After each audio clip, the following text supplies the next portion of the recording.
زمنګ او د کافرانو په منځ کې فرق او دیوال هغه د دې مونځ کول چا چې مونځ پرېښود دا سړی هم کافر شو. کم سړی چې همیشه مونځ پرېږدي او نه یې کوي دا د ده طریقه ده او دی مړ شو نو په ده باندې به جنازه نه کوي، دی به لمبې نه، دی به کفنکې نه، دی به د مسلمانانو په مقبره کې نه خښې او د ده دپاره به د بخاني دعاګانې نه غواړي. ګرانو قدرمنو د منځه اهتمام کوي ډېر زیات، ځکه چې دا کومه عقیده چې ما بیان کړه توحید او سنت د دې نه بعد بیا دویمه او اهم رکن د اسلام هغه مونځ دی او دا مونځ چې څوک نه کوي که نه دا مونځ چې څوک نه کوي نو عمر بن الخطاب رضی الله عنه وایي لا حظ فی الاسلام لمن ترک الصلاة، څوک چې مونځ نه کوي په اسلام کې د سره څه برخه نشته. دا د عمر بن الخطاب رضی الله عنه فتوا ده او د دې نه مخکې د پیغمبر صلی الله علیه وسلم حدیثونه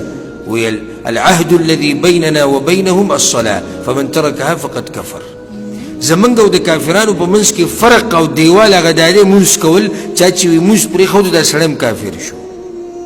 دومره ګټه مسله ده، وړه مسله نه ده. ګورئ تاسو دا پوه شئ چې کوم سړی همیشه مونځونه نه کوي او دی مړ شو نو علماو د ده په باره کې څه فتوا ورکړې ده، داسې معمولي خبره نه ده. ګورئ کوم سړی چې همیشه مونځ پرېږدي او نه یې کوي دا د ده طریقه ده او دی مړ شو نو په ده باندې به جنازه نه کوي، دی به لمبې نه، دی به کفنکې نه، دی به د مسلمانانو په مقبره کې نه خښې او د ده دپاره به د بخاني دعاګانې نه غواړي. څه معمولي خبره ده؟ ته مونځ نه کوې دا وړه خبره ده. د مونځونو اهتمام کوئ او دا ما چې کوم وایي چې ډېر مونځونه کول تا رسوي دغه مرتبې ته چې د پیغمبر سره ګاونډي شي، مطلب دا دی چې د دې فرضو نه علاوه نفلي مونځونه به ډېر کې، فرض خو به کې فرض خو لازم دي. مطلب دا چې یو سړی فرض مونځ کوي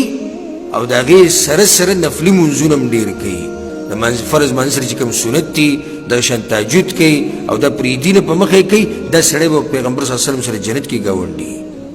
دا مطلب ټولو ته دا نصیحت دی چې د منځه اهتمام کوئ الله به د ټولې مسلې اساني کړي. خو دا مه کوئ چې سحر په 5 بجې بانګ وایي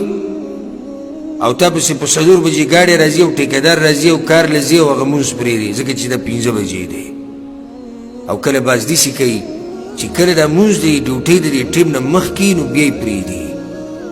که ډیوټۍ کې راځي هم پرېږدي که مخکې هم راځي پرېږدي. مړه وایي دین نه څه مذاق جوړ کړی دی، تاسو ټوغې نه کوئ وایي د الله دین پورې. چېرته دا ټیکهدار او دا کمپنۍ والا او دا کفیل او دا مؤسسه او دا مدیر دی او دا پلانې دی او علانې دی دا دی چې ته خفه کړی چې ته ناوخته کار له تلی شي، چې کله تا ته ووایي چې 7 بجې به ځان را رسې او دستخط به کې او ګوته به لګې نو ته کوشش دا کوې چې پاو کم 7 ورسې، ځکه چې دی به خوشحاله شي چې روزانه وګوره دی 5 ساعت مخکې راځي او چې کله د الله مسله راشي نو یا خو مونځ بلکل کوي نه د سحر ده او یا که کوي نو د ښځو په شان په کوټه کې دننه ولاړي د خپل کټ په خوا کې او به زر زر یو څو ټونګې ووایي او بیا ګاډي ته وخېجي روان شي او بیا لاس اوچت کړي وایي الله جنت راکړي او په جنت کې د پیغمبر سره مې ګاونډي کړي او د منظرې دا حال دی. او تمه دې دومره غټه او دومره غټې خبرې ترې ډډه لګولې ده چې زه به د پیغمبر سره په جنت کې ګاونډي کېږم او د منځرې دا حال دی. مونځونه اهتمام کوئ او دا یې ساتئ په نارینه باندې د جمع سره مونځ کول دا فرض عین دي، لازم دي، واجب دي، الا چې یو سړی معذوری هغه عذرونه شریعت بیان کړي دي او موږ الحمدلله په خپلو درسونو کې په ریاض کې چې زموږ کوم همیشه درسونه په هغې کې موږ تفصیلا بیان کړي دي. خو دا زما استاد مرضی دین نه دی. ګورې چې زما استاد زړه کله وشو منزله به راځم او چې کله شروط مې برابر و بیا به په جومات کې ولاړ یم او که معمولي مې په سر باندې بوج و بیا جومات ته نه راځم او که ټوغې ټقالې روانې وي او مجلس ګرم و بیا منزله نه راځم، که فیسبوک کې ورننوتی وم بیا منزله نه راځم، که د ښځې سره ګپ ګرم شوی و بیا منزله نه راځم، او که خوب رانه راته بیا منزله نه راځم، او که جمع و بیا منزله نه راځم، او که ټیکهدار راغی بیا منزله نه راځم، او که واړه سکول له بوځم بیا منزله نه راځم، او که دغه ټیم کې دوکان کولوم بیا منزله نه راځم. دا کم دین دی؟ تا پرېښودو څه ته به کله منزله راځي؟ خیال دې کړی زموږ په ملکونو کې د جومات ته اولنی سب بوډاګانو نیولی او ځان ته پکې جانمازونه اچولي او د ټوخي سره اودس ماتېږي چې کله دغه عمر ته ورسي بیا مونځونه شروع کړي وایي زه چې کله سپین ږیری شوم نو سوال دا دی چې دغه وخته پورې به ته پاتې شي چې بیا منځونه شروع کړي. او بله خبره د الله د دې بوډاګانو د دې عبادت نه د دې ځوانانو د عبادت ډېر خوښ یو حدیث کې راغلي پیغمبر صلی الله علیه وسلم چې الله ته خوښ عبادت هغه دی چې ځوان سړی کوي. وجه څه ده؟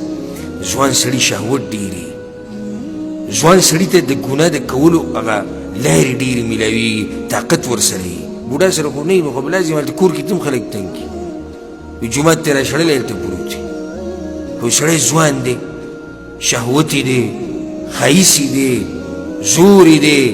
او دې سره د دې هر څه حرامو ته نه ګوري، پردو زنانو ته نه ګوري، فحش فلمونه او تصویرات نه ګوري، منزله برابر راځي، چا سره جګړې نه کوي، کنځلې نه کوي، ظلم او زیاتې نه کوي، نو د ده د عبادت د هغې نه زورور دی. ځکه چې ده سره د ګناه د کولو طاقت شته او د هغه سره طاقت نشته. نو د مانځه اهتمام ډېر زیات کوئ.